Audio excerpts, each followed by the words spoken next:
Majelis Hakim Konstitusi Eni Nurbaningsih pecah saat diperiksa Majelis Kehormatan Mahkamah Konstitusi atau MKMK. Hal itu ia ungkapkan usai diperiksa sebagai terlapor pada Selasa 31 Oktober 2023. Pernyataan itu juga turut dibenarkan oleh Ketua MKMK Jimli Asidik. Adapun dalam perkara ini, Jimli memeriksa 3 hakim konstitusi terkait dugaan pelanggaran etik terkait batasan usia capres dan cawapres. Di antaranya adalah Anwar Usman, kemudian Arif Hidayat, dan Eni Nurbaningsih. Ketiganya disidang secara tertutup. Setelah ketiganya diperiksa, Jimli menemukan banyak masalah terkait laporan dugaan pelanggaran etik, dibalik dengan putusan syarat capres dan cawapres.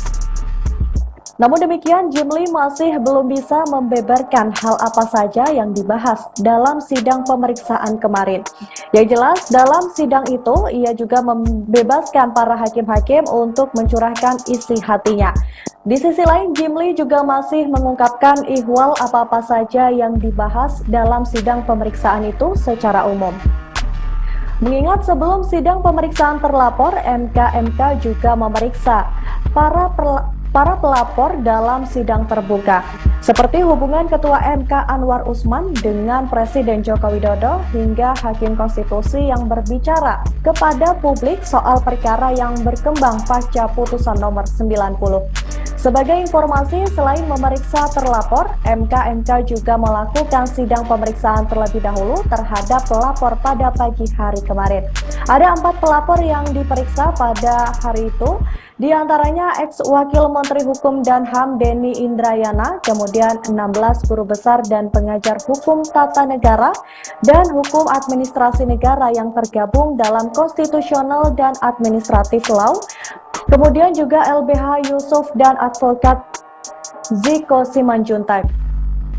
Dalam sidang tersebut, Denny Indrayana turut menyenggol soal pernikahan Ketua Mahkamah Konstitusi Anwar Usman dengan Hidayati yang merupakan adik dari Presiden Joko Widodo.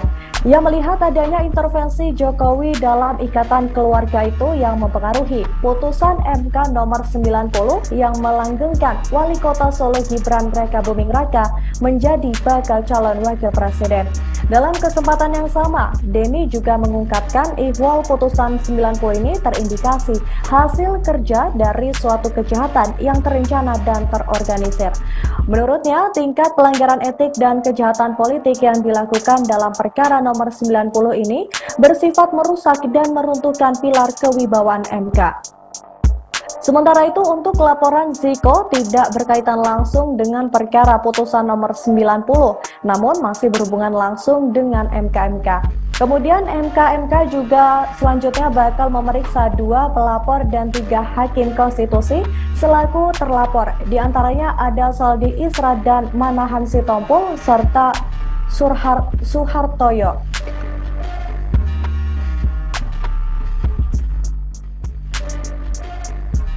Intinya banyak sekali masalah yang kami temukan dari 3 hakim misalnya muntahan masalah terkonsentrasi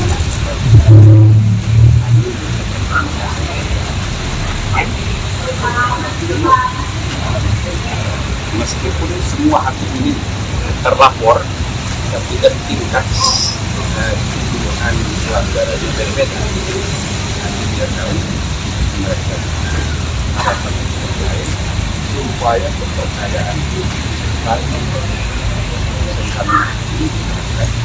bisa seperti sekarang.